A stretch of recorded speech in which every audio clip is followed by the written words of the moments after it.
Hi, study mates. Welcome back to Let's Study TOEFL program. I'm Olga Alexia, and today we're going to learn about simple word using context. So let's make this fun and easy to understand. First of all, here's a short profile about myself. So I was a volunteering tutor di Panti Aisyah Ranca Ekek, dan aku juga achieve IELTS dengan nilai overall score yaitu 7. Oke, sekarang kita akan masuk ke latihannya. Jadi nanti akan terdapat teks dan juga soal-soal yang akan kita diskusikan bersama-sama. Mulai dari teks yang pertama, aku akan bacakan teksnya terlebih dahulu. Oke. The railroad was not the first institution to impose regularity on society, or to draw attention to the importance of precise timekeeping. For as long as merchants have set out their wares at daybreak and communal festivities have been celebrated, people have been in rough agreement with their neighbors as to the time of day. The value of this tradition is today more apparent than ever. Were it not for public acceptance of a single yardstick of time, social life would be unbearably chaotic. The massive daily transfer of goods, services, and information would proceed in fits and start. The very fabric of modern society would begin to unravel. Oke, sekarang kita akan masuk ke soal nomor 1. Jadi, in line 5, the phrase this tradition refers to A. The practice of starting the business day at dawn, B. Friendly relations between neighbors, C. The railroad's reliance on time schedules, atau D. People's agreement on the measurement of time. Aku akan kasih kalian 10 detik untuk memikirkan jawabannya, baru kita bahas bersama-sama.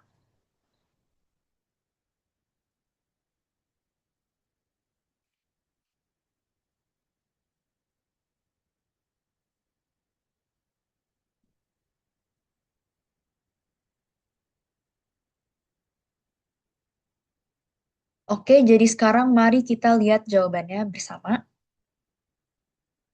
Ternyata jawaban yang benar adalah D, People's Agreement on the Measurement of Time.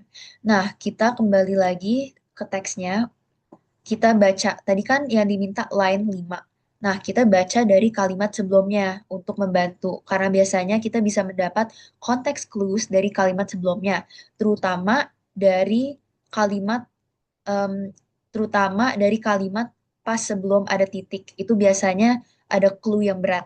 Nah, for as long as merchants have set out their wares at daybreak and communal festivities have been celebrated, people have been in rough agreement with their neighbors. Nah, ini harus di-underline karena ini penting. As to the time of day. Ini penting karena ada di pilihannya. Jadi kita juga bisa melihat dan mengerucutkannya sesuai dengan pilihan yang ada gitu. Tapi tetap juga harus dicocokin sama kalimatnya apabila make sense ataupun enggak. Baru the value of this tradition is today more apparent than ever.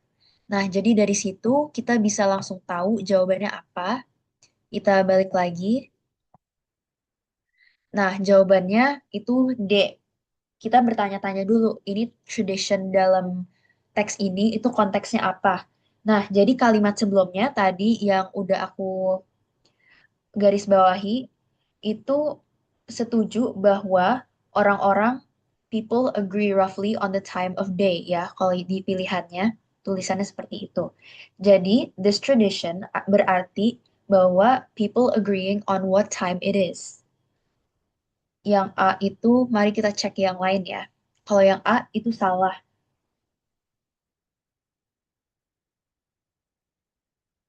Karena starting at dawn itu cuma merupakan satu contoh, itu tuh bukan ide utamanya. Sedangkan yang B, friendly relations between neighbors, itu tentunya bukan topiknya kan. Yang C, railroads, ada sih di teksnya, tapi di dalam teksnya juga dikatakan bahwa railroad ini bukan yang pertama yang peduli dengan waktu. Nah, makanya jawabannya adalah D, People's Agreement on the Measurement of Time. Mari ke soal selanjutnya.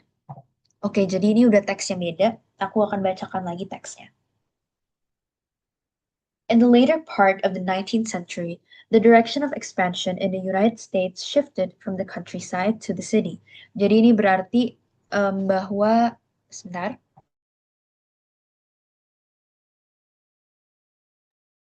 Oke, jadi teksnya ini mengatakan bahwa ekspansi itu berubah dari pedesaan ke perkotaan.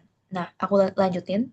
During the crisis of the 1870s and the 1890s, tens of thousands of families abandoned their farms and ranches and headed for urban areas. Even prosperity produced migration from the countryside to the city. As pioneers settled rural districts, eventually the numbers of farms or ranches approached the maximum numbers the land would support. Landowners sought to increase their productivity through mechanization, and those who were successful invested their returns in the purchase of additional land and equipment. Jadi tambahan tanah gitu. Expanding their holdings by buying the farms of less fortunate neighbors who moved on. Compare this pattern of economic development with that of the city. Coba kita bandingin sama pertumbuhan ekonomi di desa, di perkotaan, maaf. Di mana inovasi dan manufaktur itu em, mengerucut dan menuju ke opportunity yang baru. Nah, but in the countryside, economic development inevitably meant depopulation. Rural areas in the central part of the country had begun to lose population by the 1880s, and over the next half century, most of the rural West was overtaken by this trend. For every industrial worker who became a farmer, 20 young men from farms rushed to the city to compete for his job. Oke, mari kita masuk ke pertanyaannya. Ini pertanyaannya. The word expansion in line 1 is closest in meaning to A. Change, B. Growth, C. Population, and D. Labor. Oke, aku kasih 10 detik untuk memikirkan jawabannya.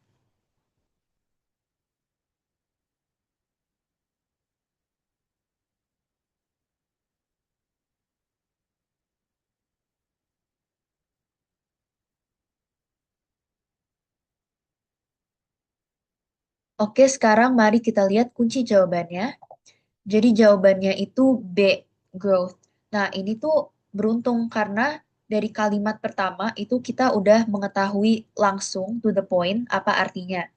Kalau kalian lihat teksnya tadi, bisa di backwards kalau mau lihat teksnya. Ada kalimat, in the later part of the 19th century, the direction of expansion in the United States shifted from the countryside to the city. Itu kan yang ditanya. Nah, yang di underline itu expansion, itu artinya apa? Nah, ekspansi ini artinya proses bertambah banyak atau bertumbuh. Jadi, teks tadi itu membicarakan tentang bagaimana orang-orang pindah dari peternakan ke kota-kota besar. Berarti kota-kota ini itu juga bertumbuh, tapi direksi pertumbuhannya juga berubah. Nah, kita lihat dari pilihannya, yang pertama itu change atau perubahan. Ini sebenarnya bisa, tapi ekspansi itu artinya pertumbuhan, bukan hanya perubahan, sekedar perubahan. Nah, yang B itu yang paling tepat. Karena kalau misalnya kita cocokin di kalimatnya, misalnya kita cemplungin nih, in the later part of the 19th century, the direction of growth in the United States. Itu kan cocok banget dan masuk banget. Nah, dari situ aja kita udah mengetahui bahwa jawaban yang B itu benar. Tapi tetap aja dong, kita masih harus cross-check yang lain. Nah, yang C itu population, itu tidak benar karena ekspansi itu lebih dari orang. Itu kan tidak spesifik ya, tidak mengatakan bahwa orangnya yang bertambah atau apa. Itu tidak ada di dalam teks. Nah, buat yang D, labor itu artinya salah. Karena labor ini artinya pekerja atau pekerjaan, bukan ekspansi. Jadi itu udah pasti bukan jawabannya. Nah, dari semuanya yang paling cocok adalah yang B, yaitu growth. Oke, mari kita ke soal selanjutnya.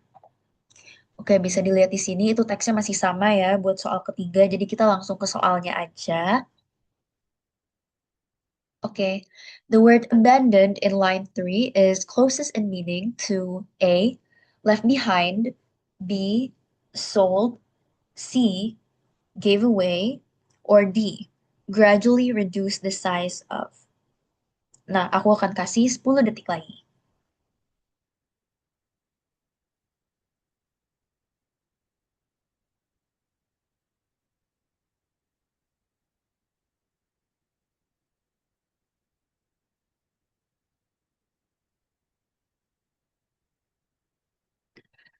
Oke, mari sekarang kita ngecek jawabannya. Jadi jawabannya adalah A, left behind. Jadi kalau misalnya kita tadi balik ke baris ketiga, itu bakalan ada, nih kita balik aja deh. Oke, baris ketiga tuh yang ini. Jadi kita bacanya dari sini. During the crisis of the 1870s and the 1890s, ini bagian yang penting. Tens of thousands of families abandoned their farms, jadi mereka pergi dari peternakan mereka and ranches and headed for urban areas. Pindah ke area yang lebih maju gitu loh artinya. Ini harus digarisbawahi karena penting buat pertanyaan selanjutnya. Oke, annotate. Next, next. Nah, jadi yang ditanya itu abandoned paling dekat dengan arti apa dari pilihan ini. Jadi jawaban yang tepat adalah A. Kenapa? Jadi pertama-tama kita harus mempertanyakan apa yang para keluarga ini lakukan pada peternakan mereka.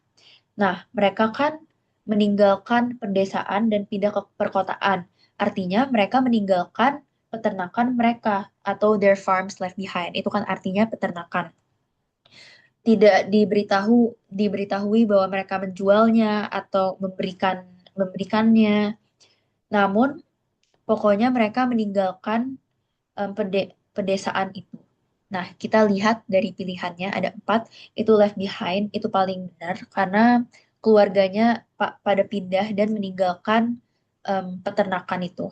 Untuk yang B, sold, itu belum tentu, mungkin bisa, tapi tidak disebut di dalam teks. Jadi kalau misalnya jawabannya itu nggak ada di dalam teks atau tidak disebutkan, maka kemungkinan itu bukan jawabannya. Jadi kalian tetap harus melihat konteks dan tetap melihat bahwa apakah itu ada di dalam teksnya. Karena kalau misalnya nggak ada, ya kan itu belum tentu terjadi. Bisa terjadi, tapi bisa juga enggak. We never know. Nah, yang C itu giveaway. Em, ini salah karena pasti mereka tidak mungkin memberikan land mereka secara gratis. Itu nggak mungkin. Yang D, gradually reduce the size of. Ini terlalu spesifik dan juga tidak disupport sama teksnya. Kan nggak ada di dalam teks. Jadi jawabannya itu A, yang paling benar. Itu left behind. Oke, okay. Next question. Oke, ini masih sama ya teksnya. Jadi aku langsung bacain pertanyaannya. The phrase this trend in line 14 refers to A. Industrial workers becoming farmers, B. The economic development of the countryside, C. The loss of rural population, or D. Innovations in manufacturing. Aku akan kasih 10 detik.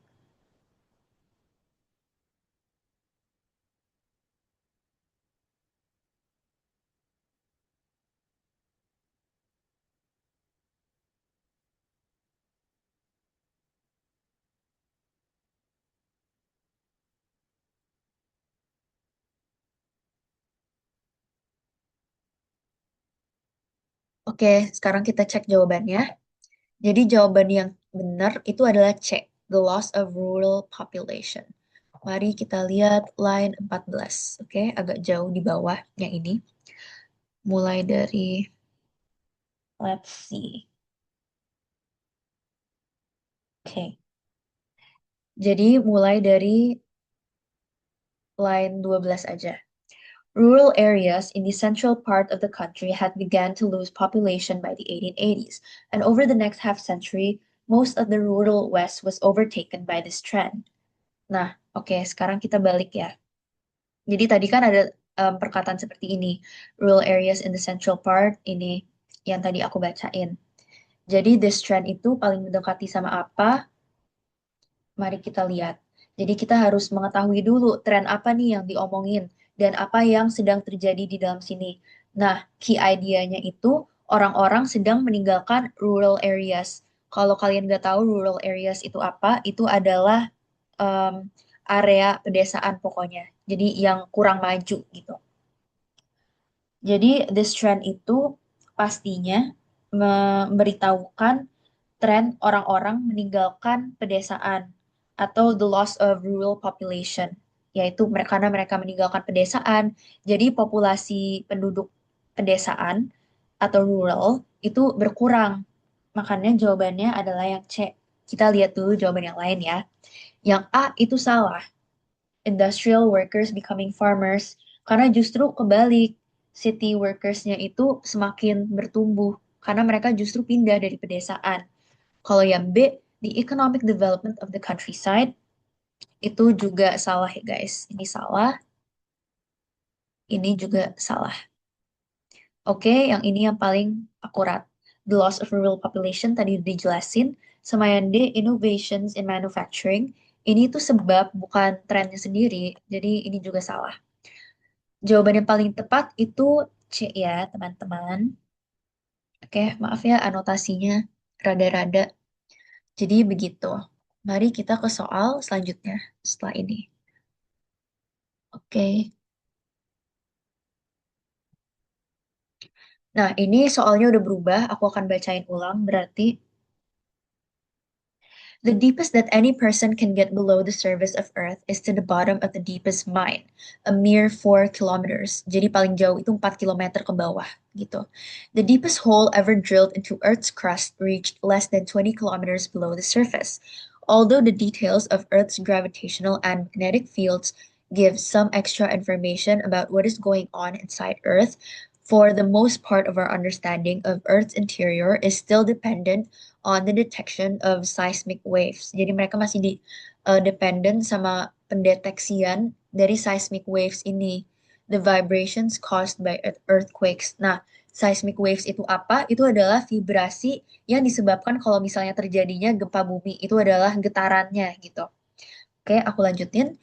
These waves travel through Earth and are reflected and refracted by boundaries between different layers of rock. Sekarang masuk pertanyaannya. The word mere in line 2 is the closest in meaning to A, approximate, B, insignificant, C, measured, D, lengthy. Oke, 10 detik.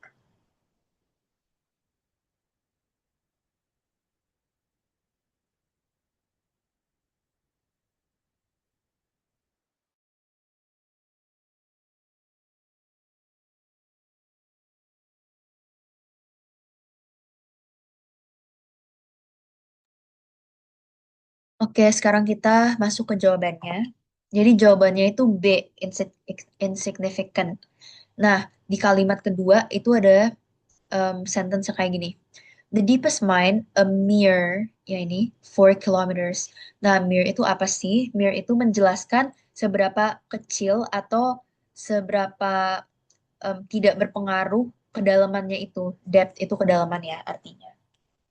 Jadi, dengan mengatakan mere 4 kilometers, penulisnya itu ingin menjelaskan seberapa kecil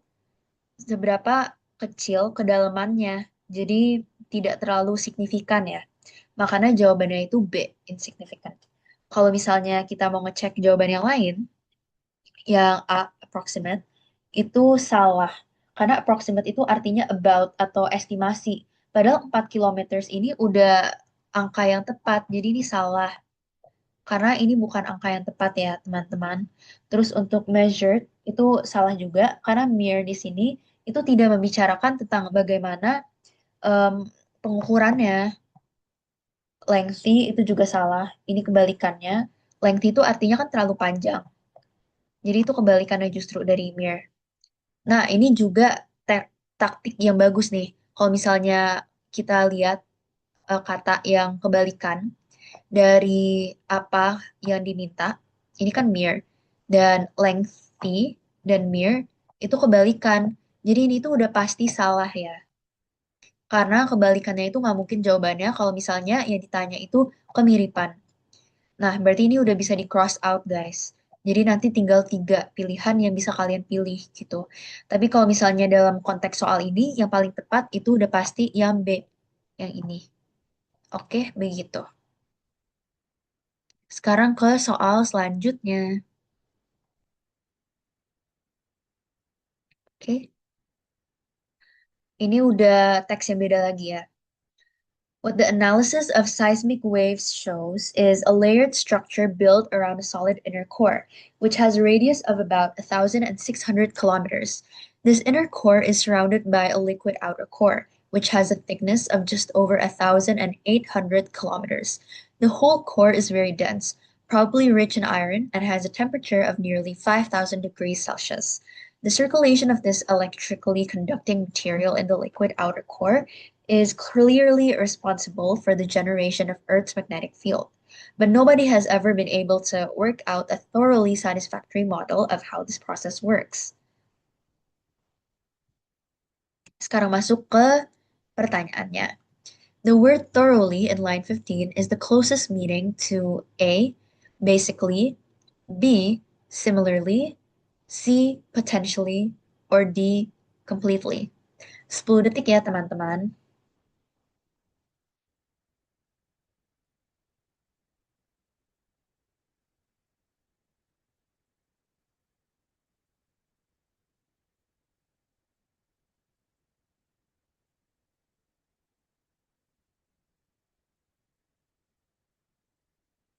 Oke, sekarang kita cek jawabannya. Jawabannya adalah D, guys, which is completely. Nah, kita nanti lihat lagi ya, line 15 ini kalimatnya apa. Oh, ternyata ini kalimat terakhir. Jadi kita baca dari sini aja.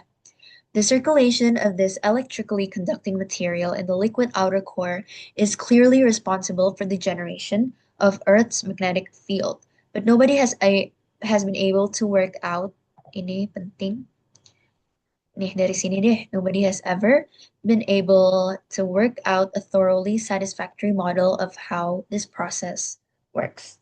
Nah, jadi kita awalnya bertanya-tanya dulu, what kind of model yang orang-orang ini tidak bisa work out gitu. Jadi, oh nih, ini bisa dibalik nih.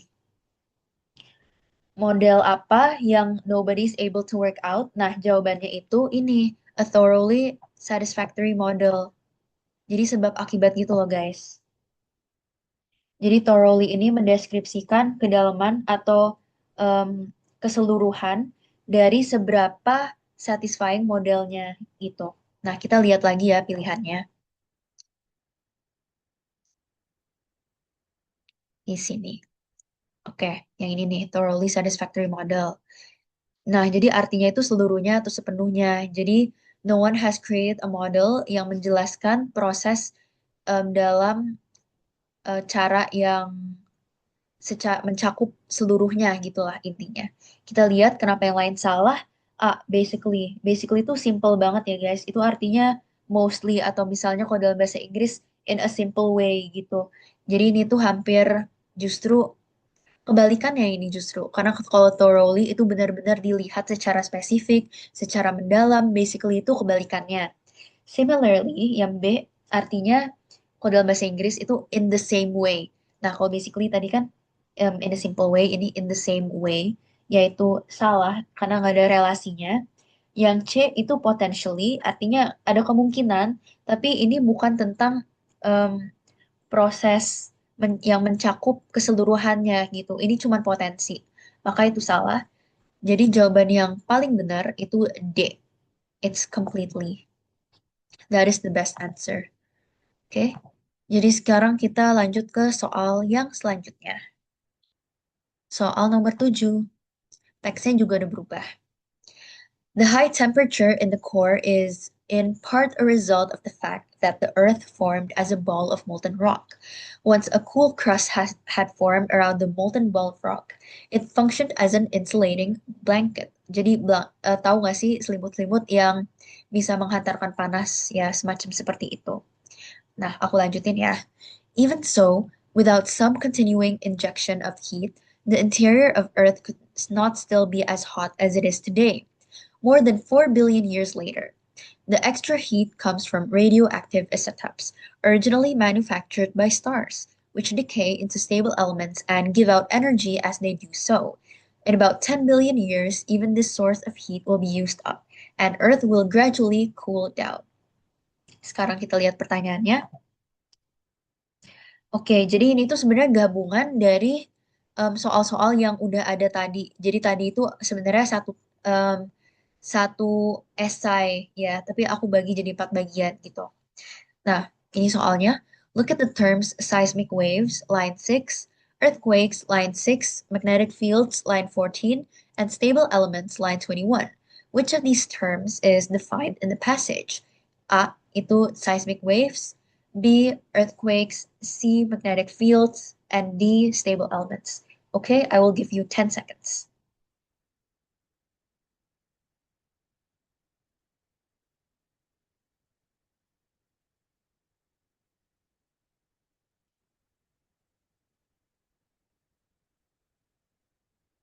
Oke, sekarang kita diskusiin jawabannya.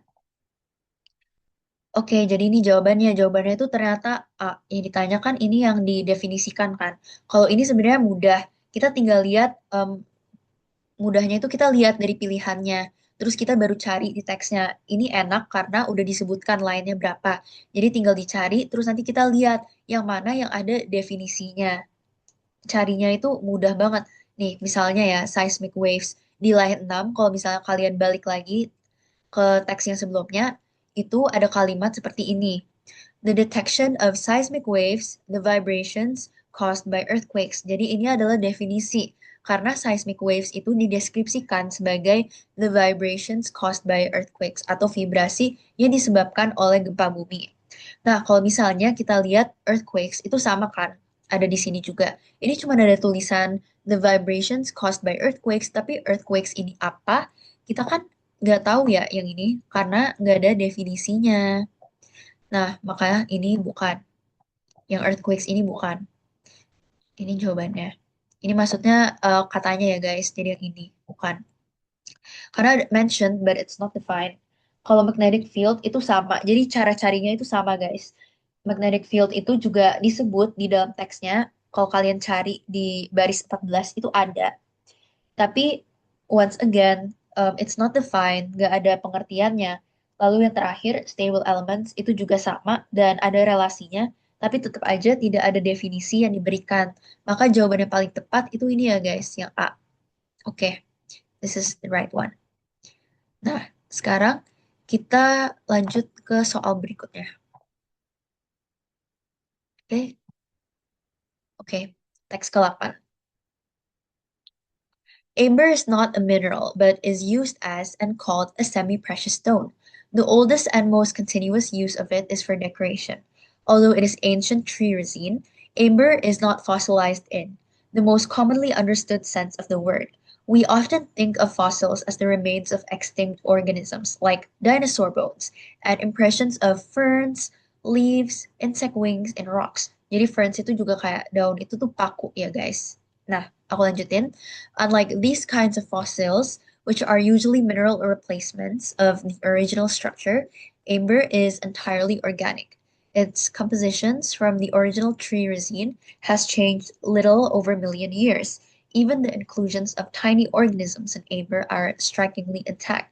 Exquisite preservation is a natural property of certain kinds of resins, although the process is not completely understood.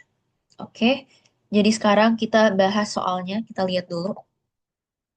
The word intact in line 8 is closest in meaning to A, beautiful, B, unusual, C, obvious, atau D, unchanged. Aku kasih 10 detik buat kalian mikirin jawabannya.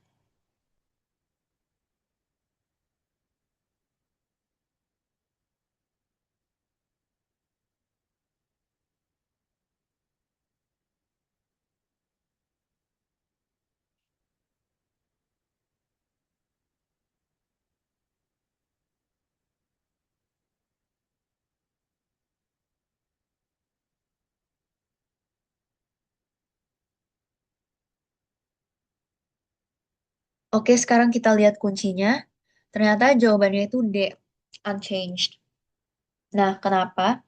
Coba kita balik ke line 8, baris 8 ya. 5, 6, 7, 8. Berarti yang ini kita baca dari sini. Even the inclusions of tiny organisms in amber are strikingly intact. Nah, ini yang ditanya nih, intact.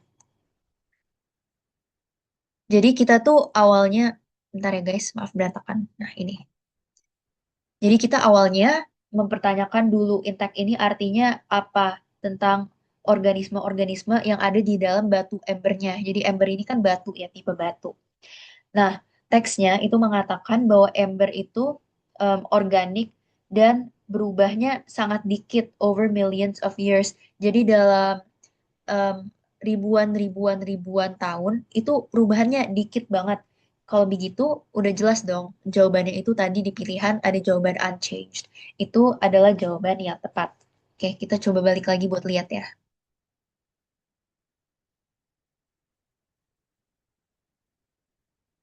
Ini guys, unchanged. Kalau misalnya kita lihat pilihan jawabannya dari empat ini, yang A, beautiful, ini salah. Karena beautiful itu artinya indah atau cantik, tetapi justru yang ditanyakan bukan penampilan luarnya ya, tetapi intact itu lebih ke intact itu lebih ke tidak ada perubahan sepanjang waktu. Jadi yang paling tepat D. Kalau misalnya B unusual itu nggak matching sama artinya atau konteksnya. Jadi tetap harus dimasukkan. Itu pasti nanti tidak cocok. Kalau misalnya C obvious itu tidak penting sih. Karena kita ini ngomongin kondisi, bukan apa yang terlihat. Nah, berarti yang paling benar itu adalah unchanged. Intact itu juga bisa diartikan sebagai utuh. Tapi dan again, balik lagi kita harus samakan dengan konteksnya. Kalau misalnya dalam kalimat ini, are strikingly intact, itu berarti dia tidak berubah sepanjang waktu. Begitu. Oke, soal selanjutnya. Nah, ini. Ini masih lanjutan sih sebenarnya dari teks yang tadi, cuman beda paragraf. Hundreds of deposits of amber occur around the world, most of them in trace quantities. Amber is found in places where the hardened resin of various extinct plants is preserved, but special conditions are required to preserve the substance over millions of years, and only occasionally has amber survived in quantities large enough to be mined. Only about 20 such rich deposits of amber exist in the world, and the deposits vary greatly in age. It is a common misconception that amber is derived exclusively from pine trees. In fact, amber was formed by various conifer trees, only a few of them apparently related to pines, as well as by some tropical broadleaf trees. Yang ditanya adalah ini. The word trace in line 11 is closest in meaning to A, unknown, B, decreasing, C, very small, or D, somewhat similar. I'll give you 10 seconds.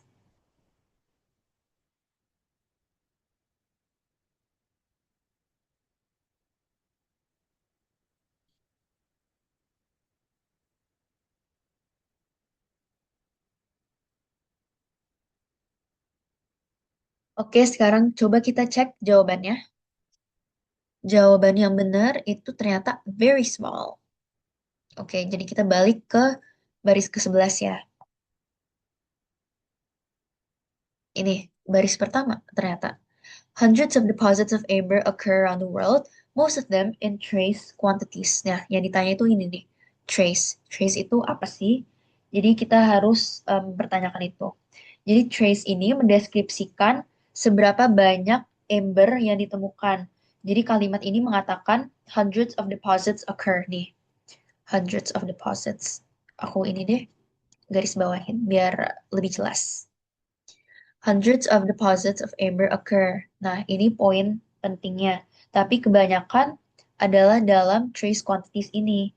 Artinya trace ini kecil ya, bukan dalam jumlah yang banyak gitu. Quantities itu jumlah. Nah, amber is found in places where the hardened ini nggak penting sih. Jadi kita fokusin ke kalimat yang pertama aja. Oke, coba kita balik lagi ke pilihannya. Ini jawabannya itu C. Coba kita lihat satu-satu ya. Yang A itu salah. Karena kita tidak membicarakan deposit kan. Jadi salah. Untuk yang B, decreasing. Teks ini tuh tidak membicarakan tentang jumlah yang menurun seiring berjalannya waktu. Jadi tentunya dia tidak menurunkan. Kalau misalnya C, very small, itu benar. Karena most of them in trace quantities nih. Ini nih, ini poin penting. Di sini ada tulisan quantities. Jadi quantities itu apa? Kita pertanyakan dulu. Quantities itu artinya jumlah. Jadi kalau misalnya jumlah itu kan antara banyak atau sedikit. Nah, kita lihat aja di pilihan ini yang menyatakan jumlah itu yang mana. ini kan tidak menyatakan jumlah. Somewhat similar, enggak. Sebenarnya bisa sih, somewhat similar. Tapi em, tidak berelasi di dalam konteks ini. Jadi di cross out ya. Terus buat B, decreasing. Enggak, ini enggak cocok. Karena kalau misalnya jumlah itu lebih ke adjektif ya.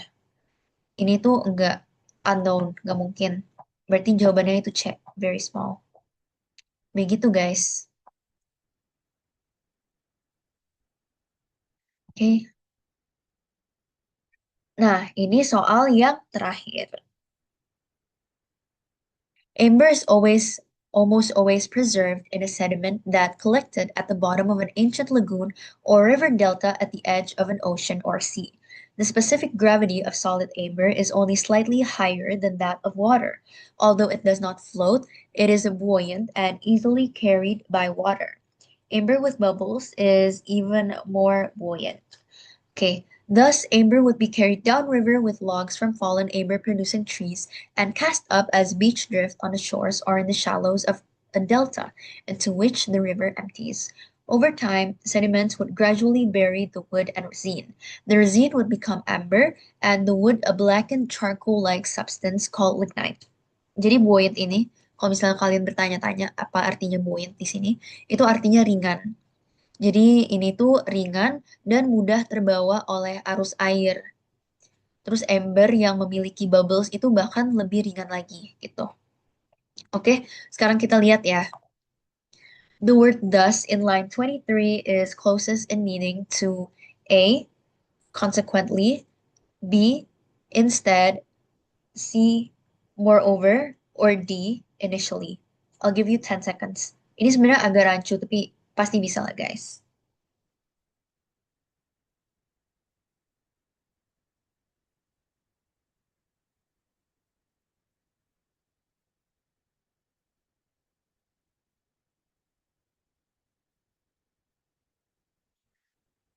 Sekarang coba kita cek ya jawabannya. Jawaban yang benar itu A, consequently. Kenapa? Jadi apa sih yang penulisnya itu ingin tunjukkan di dalam teks ini? Consequently itu artinya konsekuensi ya atau akibat. Nah, kalau misalnya kalian balik ke baris 23 nih tadi. Coba kita lihat deh. Nih nih. Oh, ini yang dijelasin tadi. Jadi, it is buoyant and easily carried by water. Amber ini mudah terbawa oleh arus air. Thus, itu berarti ini akibat akibat dari kalimat sebelumnya. Ada sebab, ada akibat kan, guys. Thus, amber would be carried down river with logs from fallen amber-producing trees. Nah, sampai sini aja itu sebenarnya udah dapet jawabannya. Karena amber ini ringan dan mudah terbawa air, jadi amber ini bisa dibawa downriver bersama logs. Logs itu batangnya pohon. Logs from fallen amber producing trees. Begitu. Ada sebab, ada akibat. Sebenarnya cukup mudah sih yang ini. Ini kita lihat aja. Ini tuh konsekuensi dari kalimat yang sebelumnya. Yang ini. Jadi thus itu udah pasti artinya consequently. Coba kita lihat di pilihannya. Nah, yang ini, jawaban yang benar itu A. Oke, ini menarik banget nih. Kalau yang B, instead, itu salah ya. Dan kita bisa lihat instead itu tuh justru kontras dari thus. Kalau thus itu sebab akibat, instead itu seperti membicarakan alih-alih itu loh.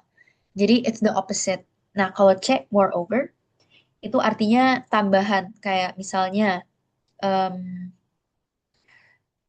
itu seharusnya sih ada kalimat lanjutan yang masih menjelaskan kalimat sebelumnya. Kalau tambahan kan seperti itu, bukan sebab akibat. Nah, kalau D initially itu artinya awalnya bagaimana. Ini bukan akibat ataupun sebab. Oleh karena itu, jawaban yang benar adalah A. Oke guys, ini merupakan soal terakhir dari aku. Tapi don't worry, karena setelah ini aku masih mau memberikan kalian sedikit asupan yang bisa membantu kalian. Oke, jadi ini ada beberapa key takeaways yang penting banget guys, dan aku benar-benar berharap kalian hafal ini. Gak harus dihafal sih, yang penting dimengerti. Yang pertama itu word meaning depends on context. Jadi kalian tuh harus perhatiin banget konteksnya apa. A word can have different meanings depending on how it's used in a sentence. Nah, ini tuh artinya kalimat itu bisa memiliki kata pengertian, pengertian yang berbeda-beda tergantung kalimat aslinya itu bagaimana. Jadi tergantung bagaimana kita menggunakan kata itu. Nih contohnya, the word charge. Charge itu bisa artinya harga atau misalnya kalau misalnya kita mau mukul orang itu juga bisa charge or even electric energy. Jadi tergantung konteksnya guys. Konteks itu penting banget. Kalau misalnya kalian mau mudah, itu kalian coba celupin kata tersebut di dalam teksnya dan diubah dengan kata yang dipertanyakan gitu. Kalau misalnya fit ya berarti itu benar, tapi tetap harus cek pilihan yang lain ya guys. Gitu. Yang kedua itu look at the surrounding sentences. Ini sebenarnya tambahan aja dari konteks. Ini mirip-mirip. Jadi kita harus selalu membaca kalimat sebelum dan kalimat setelahnya. Kalau misalnya kita udah ngerasa, oh ini udah gak membantu. Nah, kita bisa stop di sana.